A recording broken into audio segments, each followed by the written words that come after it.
Wa innahu lihubbil khairi lasyadid. Dan sesungguhnya manusia itu lihubbil khairi, mencintai al khair, itu harta, harta atau dunia, al khair lasyadid, sangat syadid. Syadid itu temenan, seneng banget, berlebihan. Nah, wa innahu lihubbil khairi lasyadid. Boleh atau tidak kita senang dengan harta? Boleh. Nah, yang tidak boleh lasyadid, yang tidak boleh adalah berlebihan. Bahkan kita diminta oleh Allah Subhanahu wa taala untuk menjaga harta kita. Bahkan kalau kita itu bahasanya berperang dengan orang, melawan seseorang yang ingin merampas harta kita, lalu kita terbunuh, maka kata Allah, kata Rasul, kita mati syahid. Itulah yang menjadi salah satu akar bahwasanya ketika kita menjaga tanah air, kita berjuang untuk mempertahankan tanah air atau wilayah kita, itu juga termasuk dari jihad fisabilillah. Tapi lagi-lagi di sini Allah tekankan bahwa manusia itu banyak yang lihubbil khairi lasyadid, mencintai hartanya terlalu berlebihan. A'udzu billahi minasyaitonir rajim. Bismillahirrahmanirrahim. Rabbi shrah li sadri wa yassir li amri wahlul 'uqdatam min lisani yafqahu qawli. Subhana la ilma lana illa ma 'allamtana innaka anta alimul hakim. Assalamualaikum warahmatullahi wabarakatuh. Alhamdulillahi bari'in nasam wa khaliqil lawhi wal qalam. Ahmaduhu subhanahu wa ta'ala 'allamal insana ma lam ya'lam. Wa ashkuruhu ala ma asda wa an'am. Asyhadu an la ilaha illallah wahdahu la syarikalah, al-malikul a'azzul akram. Wa asyhadu anna nabiyyana Muhammadan abdullahi wa rasuluh, al-hadi ila sabilil aqwam, sallallahu alaihi wa ala alihi wa sahbihi wa baraka wa sallam. Amma ba'du. Bapak Ibu jamaah rahimakumullah, alhamdulillah kita bersyukur pada malam hari ini kita masih diberikan kesempatan oleh Allah Subhanahu wa taala untuk bermajelis di masjid yang insya Allah penuh dengan berkah ini, dengan selalu dan senantiasa berharap agar Allah Subhanahu wa taala menurunkan kepada kita ketenangan, as-sakinah, juga Allah melimpahkan ar-rahmah, yaitu kasih sayangnya berupa ampunan, dan juga Allah mengirimkan para malaikatnya bersama kita, dan tentu Allah ridho, Allah bangga dengan apa yang kita kerjakan pada hari ini. Bapak Ibu rahimakumullah, alhamdulillah kemarin kita minggu lalu membahas surah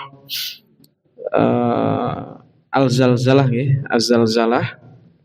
Kemarin kita sudah membaca surah Al-Adiyat tapi belum sempat untuk membahasnya, maka insya Allah malam ini kita membaca surah Al-Adiyat. Jadi melanjutkan yang kemarin, menyelesaikan yang pembahasan kemarin.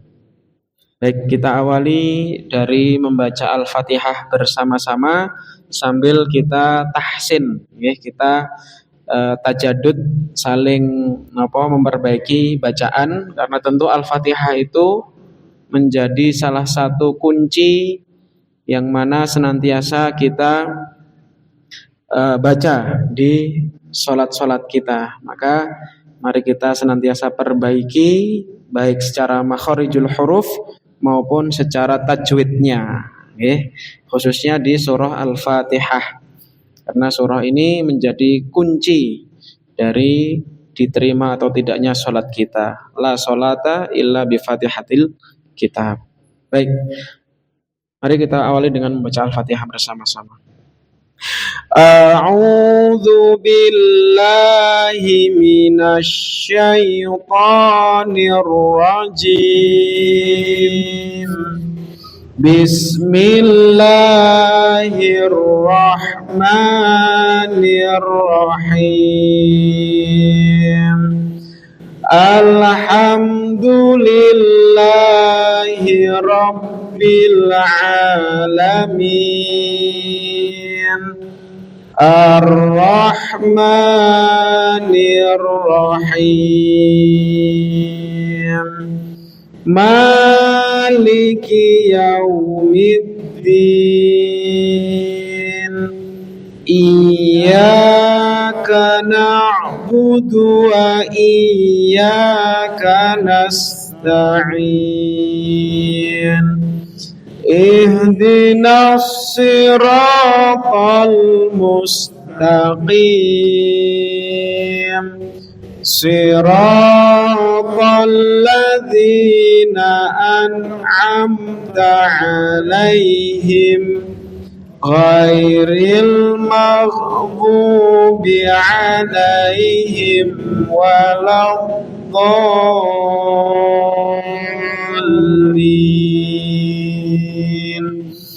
Amin. Baik, kita menuju ke surah Al-Adiyat, sama nggih? Di surat Al-Adiyat.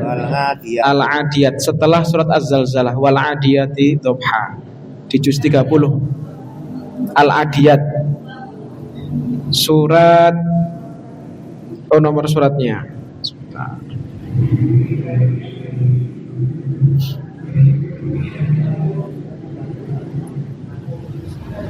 Berapa? Nomor surat. Surah Al-Adiyat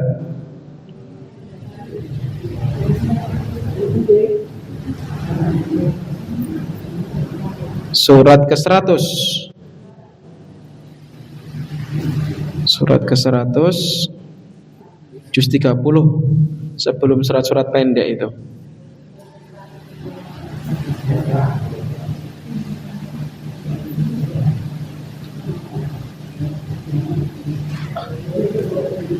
Sebelum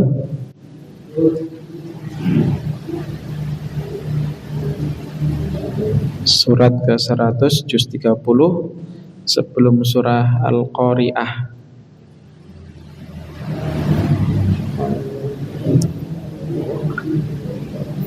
Baik, kita mulai ya. Bismillahirrahmanirrahim. Bismillahirrahmanirrahim.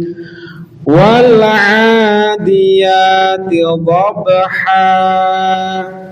Wal 'adiyati dhabha. Fal muriyati qadha. Fal muriyati qadha. Fal mughirati subha. Fal mughirati subha. Fa'atharna bihi naq'a. فأثرنا به نقعا. فوسطنا به جمعا. فوسطنا به جمعا. Innal insana lirabbihi lakanud. Innal insana lirabbihi lakanud. Wa innahu ala dzalika lasyahid. Wa innahu ala dzalika lasyahid. Wa innahu lihubbil khairi lasyadid. Wa innahu lihubbil بالخير سديد أفلا يعلم إذا بعثر ما في القبور أفلا يعلم إذا بؤثر ما في القبور وحصل ما في الصدور وحصل ما في الصدور إن ربهم بهم يومئذ لخبير إن ربهم بهم يومئذ لخبير. Baik, nggih. Ada beberapa hal yang kembali kami ingatkan nggih terkait dengan tajwid di surah Al-Adiyat ini. Yang pertama, ketika ada fathatain, fathah tanwin yang terletak di akhir ayat dan diwakafkan, maka itu dibacanya cukup 2 harokat saja. Oke, itu mad iwat dhabha. Ini jadi cukup seperti mad tabi'i. Fal muriyati qadha. Jadi tidak perlu terlalu panjang. Subha 2 ketukan saja. Tuh. Lalu yang perlu diperhatikan lagi bacaan nun pendek. Nah ini fa'athar nabihi, nunnya itu pendek. Nah di sini bukan na yang menunjukkan dhamir nahnu yang panjang, bukan. Maka harus dibaca fa'athar nabihi. Nah kadang-kadang kalau kebiasaan dipotong, biasanya fa'atharna bihi. Nah, itu nanti jadi salah. Sama juga ayat selanjutnya yang kelima, fawasatna bihi. Nah, yang panjang itu hi-nya, tapi na-nya pendek sehingga harus digabung. Fawasatna bihi. Seperti itu. Lalu juga qalqalah nggih, lagi-lagi qalqalah ini harus senantiasa kita usahakan untuk betul-betul berbeda dengan huruf-huruf lainnya. Ba, jim, dal, to, dan kof. Baju di toko itu diusahakan untuk dipantulkan. Qad, ha, sub, ha, ada pantulannya. Jadi bukan sekedar qad, ha, sub, ha, tapi sub, ha, qad, ha, la syadid, la kanud, ada pantulan-pantulannya. Ya, itu untuk bacaan qalqalah.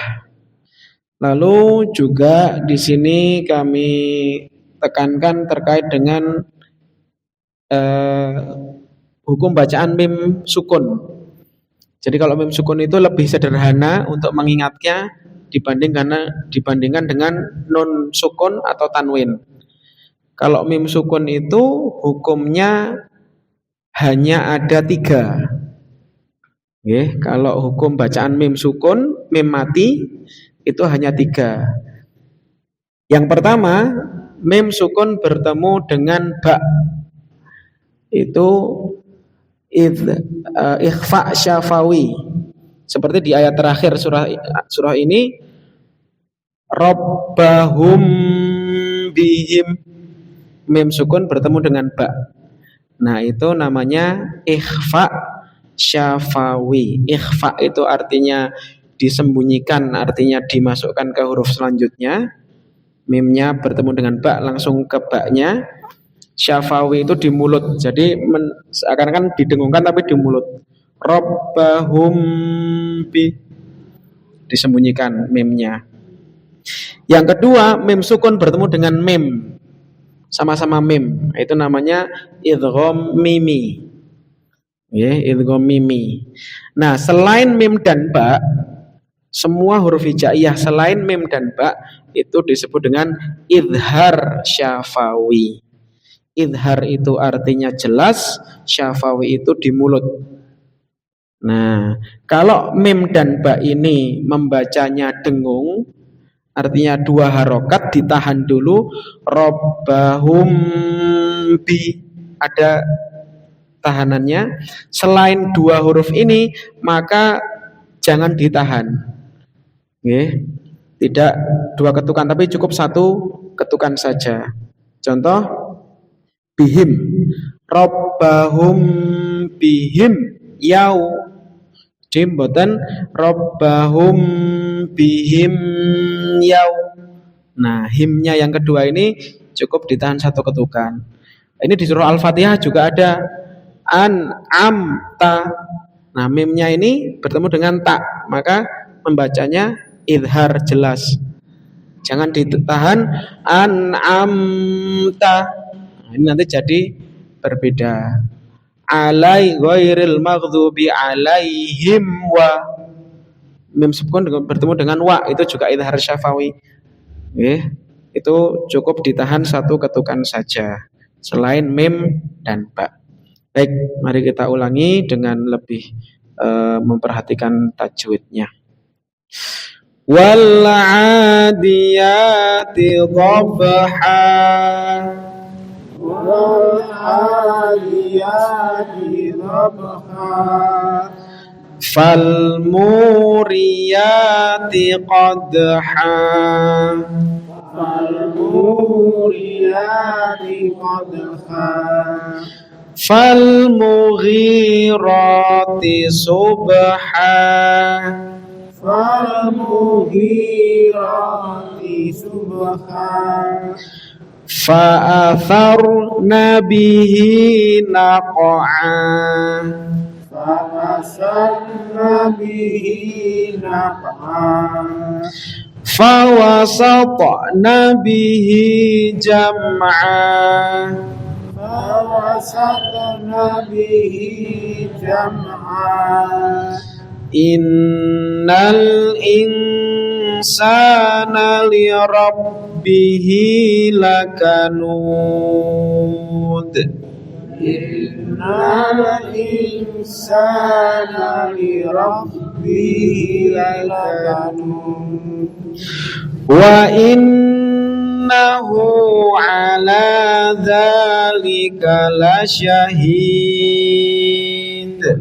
وإنه على ذلك لشهيد وإنه لحب الخير لشديد وإنه لحب الخير لشديد أفلا يعلم إذا بعثر ما في القبور أفلا يعلم إذا بعثر ما في القبور وحصل ما في الصدور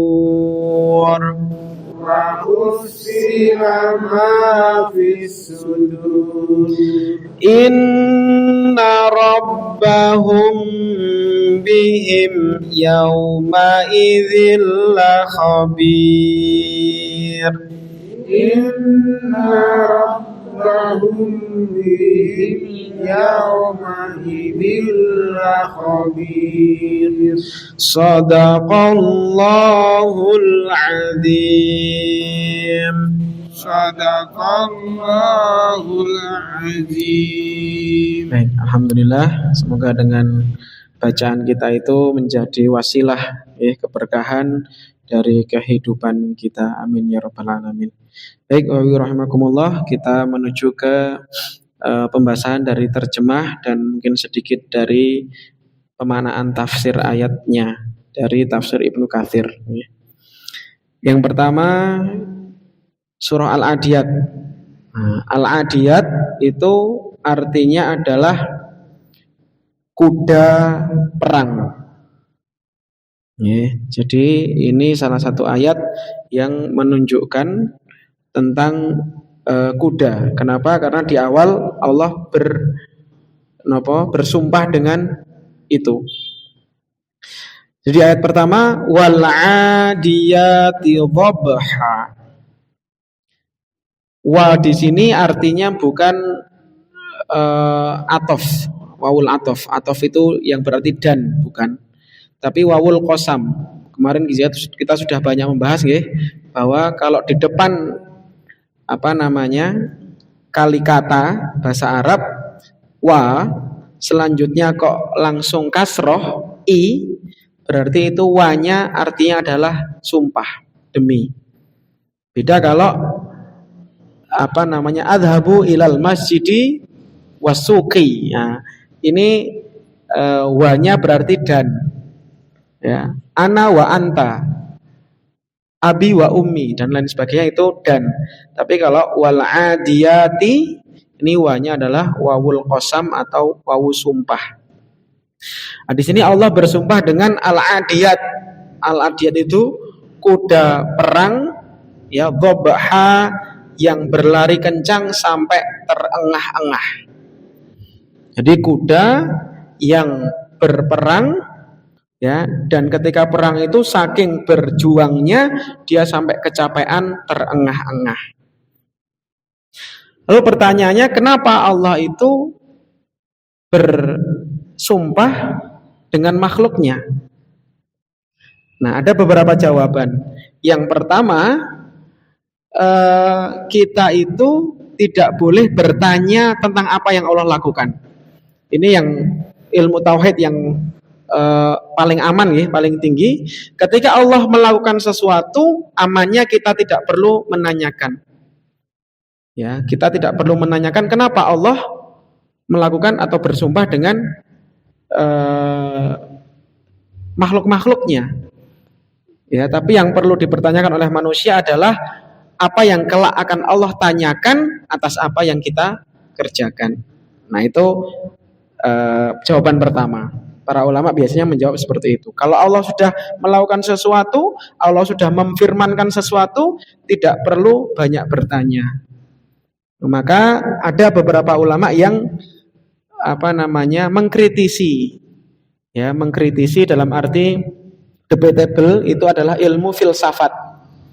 Nah, kadang-kadang kalau orang itu belajar filsafat, mempertanyakan segala sesuatu, ketika tidak nemu jawabannya, khususnya terkait dengan ketuhanan, justru malah tidak percaya dengan adanya Tuhan. Dan ini terjadi di beberapa kampus.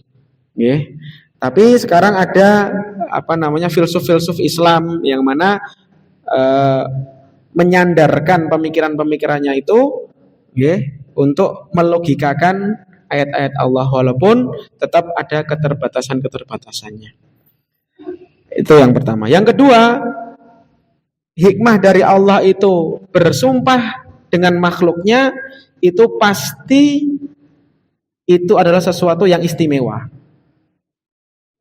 Wal asri innal insana lafi khusrin. Wal asri, Allah bersumpah dengan waktu asar.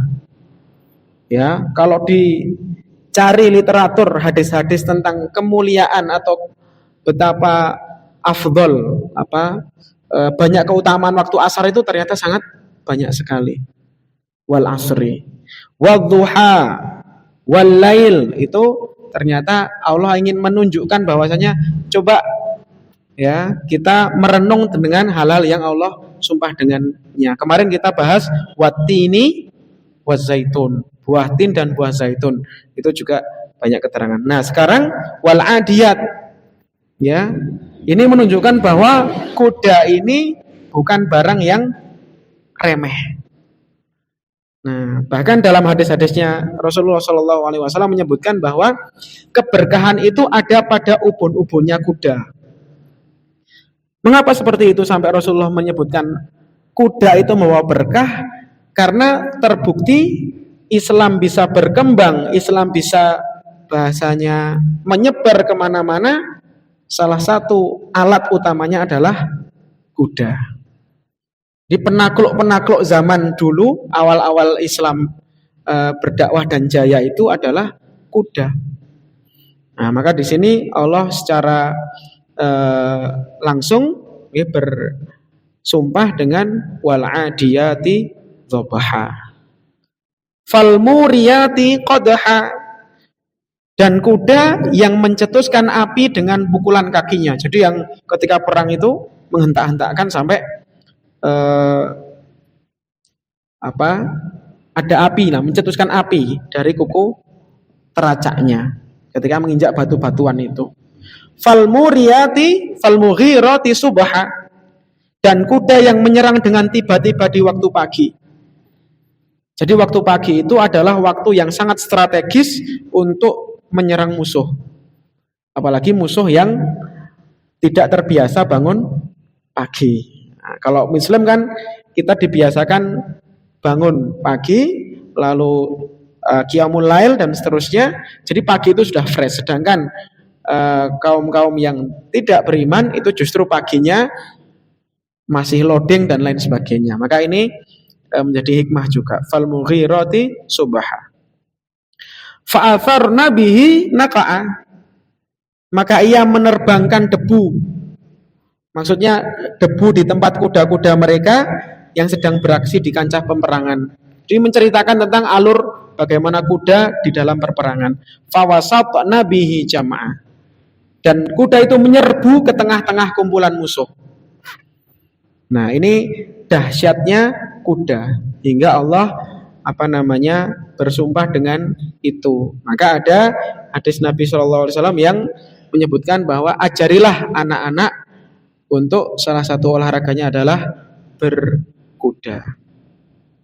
Nah, kuda ini juga dalam hadis dibagi menjadi 3. Ada kuda yang justru digunakan untuk hal yang buruk, ada yang hanya untuk kepentingannya dirinya sendiri, dan kuda yang digunakan untuk maslahah menegakkan agama Islam.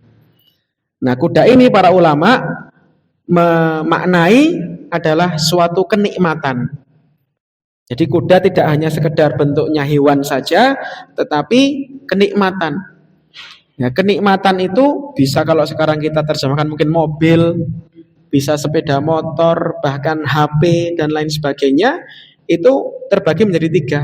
Ada yang justru malah membawa kepada kebinasaan karena kita bermaksiat dengan hal itu, atau hanya untuk kepentingan dirinya sendiri, atau yang ketiga ini yang paling tinggi derajatnya, untuk menolong agama Allah Subhanahu wa ta'ala atau beribadah kepada Allah.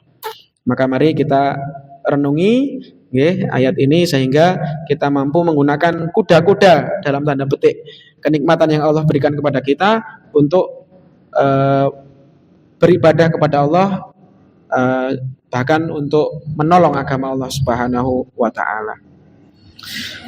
Lalu di ayat selanjutnya setelah Allah bersumpah, nah biasanya sumpah itu untuk menunjukkan sesuatu yang besar yang datang setelah sumpah itu. Sama seperti kalau orang zaman sekarang kalau sudah wallahi, itu biasanya setelah wallahi itu kan sesuatu yang minta perhatian. Kalau cuma ngomong aku udah pernah ke sana, ngoten itu kira-kira kan enggak terlalu wow ngoten. Tapi kalau sudah wallahi, aku wis rono gitu kan berarti menunjukkan keseriusan tentang apa yang akan disampaikan. Nah, dalam hal ini juga Allah seperti itu. Apa yang ingin Allah sampaikan? Innal insana li rabbihi lakanud. Inna sesungguhnya al insan manusia li rabbihi kepada Tuhannya itu lakanud. Lakanud itu apa? Ingkar. Ingkar, tidak berterima kasih. Dan ini ditekankan oleh Allah. Di awal pakai inna itu udah taukid, menekankan, ditambah pakai lam yang pendek itu. Lam itu kalau pendek, itu artinya bukan tidak, tapi justru menekankan betul-betul lakanud. Nah, siapa ini manusianya? Nah, harapannya ketika kita itu membaca Al-Quran, Khitobnya itu atau objek yang diajak ngomong Al-Quran itu adalah siapa? Kita sendiri. Nah, jadi ketika kita membaca Quran, mari kita biasakan untuk, oh, Allah itu sedang berbicara kepada kita. Jadi tidak perlu atau tidak tidak elok kalau kita senantiasa, oh, iki lagi membicarakan orang itu, iki membicarakan orang itu. Padahal sesungguhnya Allah sedang berbicara kepada diri kita masing-masing. Innal insana li rabbihi lakanut. Sesungguhnya manusia itu, berarti ini kan menunjukkan kebanyakan dari manusia itu ingkar kepada Allah, tidak berterima kasih kepada Allah. Wa innahu ala dzalika lasyahid. Wa innahu, dan sesungguhnya dia ini para ulama juga berbeda pendapat. Ada yang hunya itu kembali kepada Allah, sesungguhnya Allah ala dzalika lasyahid, menyaksikan itu secara sungguh-sungguh. Atau hunya kembali kepada manusianya itu tadi, al-insan tadi. Dan sesungguhnya manusia itu ala dzalika, atas apa yang keingkarannya itu, ya, atas ketidak terima kasih hanya kepada Allah itu, la syahid, mereka itu betul-betul menyaksikan itu, tahu ngoten lho. Wa innahu li hubbil khairi lasyadid, dan sesungguhnya manusia itu li hubbil khairi, mencintai al khair itu harta, harta atau dunia, al khair lasyadid, sangat syadid itu temenan ngoten lho. Seneng banget, berlebihan. Nah, wa innahu li hubbil khairi lasyadid. Boleh atau tidak kita senang dengan harta? Boleh.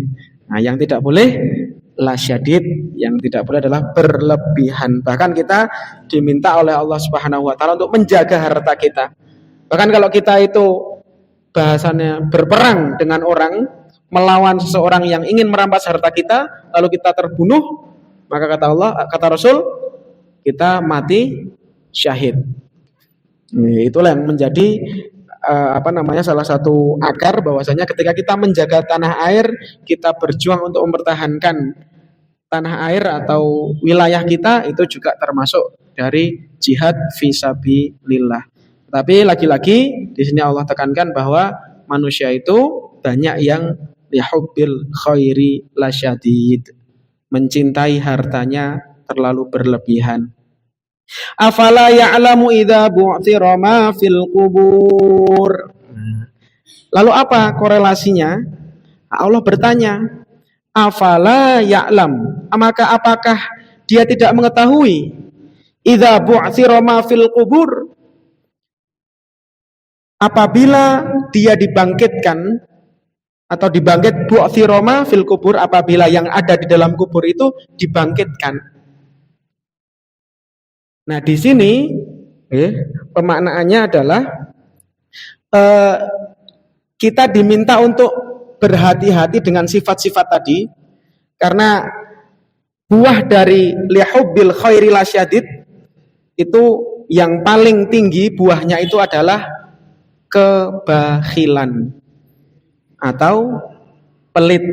Karena kita terlalu cinta dengan harta sehingga kita pelit.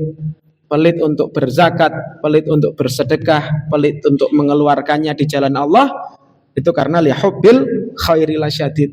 Lalu Allah ingatkan, afala ya'lamu idza bu'thira ma fil qubur, apakah kamu itu tidak mikir nanti ketika kelak dibangkitkan atau dikeluarkan apa-apa yang dari kubur itu, wa husila ma fis sudur,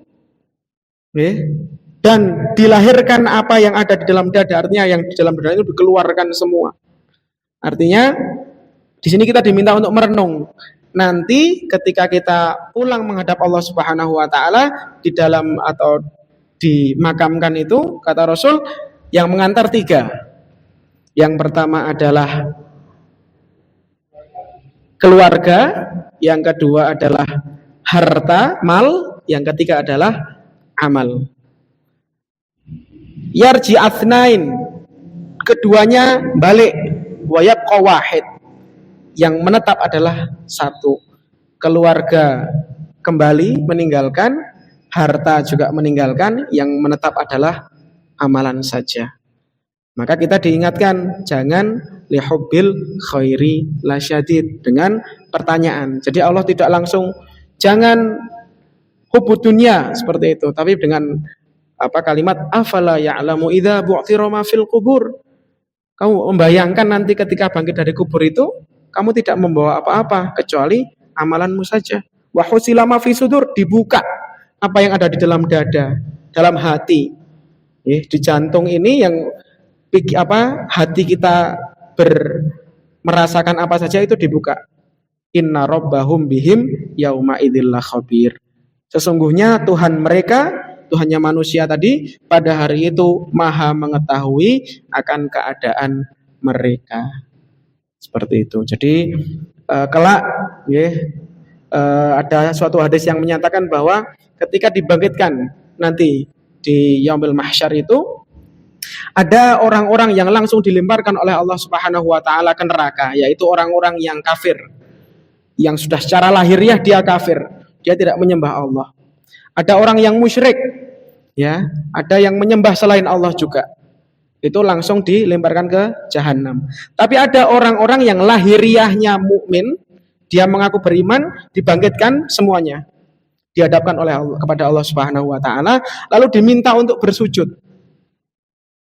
Diminta untuk bersujud. Nah, ketika diminta untuk bersujud itu, yang bisa bersujud hanya orang-orang yang di dalam hatinya betul-betul beriman kepada Allah Subhanahu wa taala. Dalam hadis disebutkan bahwa orang-orang munafik yang mereka sujud, mereka rukuk, mereka beribadah kepada Allah, tapi hatinya justru melemahkan agama Islam. Dan ini mungkin bisa kita baca keadaannya. Banyak orang-orang yang mendiskreditkan Islam walaupun dia sholat, mendiskreditkan syariat Islam walaupun dia berzakat dan lain sebagainya. Itu kelak kaku, punggungnya itu kaku, mau sujud tidak bisa. Nah, ini salah satu tafsiran dari wahusila ma fis sudur. Hati kita itu nanti akan dibuka oleh Allah Subhanahu wa taala ketika betul-betul sudah tidak ada illa man atahullahu bi qalbin salim. Hati yang bersih saja yang akan Allah terima. Usini wa yakum bitaqwallah, maka mari kita senantiasa membersihkan hati kita. Dengan ayat ini kita diingatkan agar tidak lihubbil khairi lasyadid, sehingga menjadi bakhil untuk agama Allah Subhanahu wa taala. Mungkin itu saja, semoga apa yang sedikit ini bisa memberikan pelajaran bagi kita semua. Aqulu qouli hadza wa astaghfirullahaladzim li wa lakum wa li sa'iril muslimina min kulli dzam fastaghfiruhu innahu huwal ghafurur rahim. Assalamualaikum warahmatullahi wabarakatuh.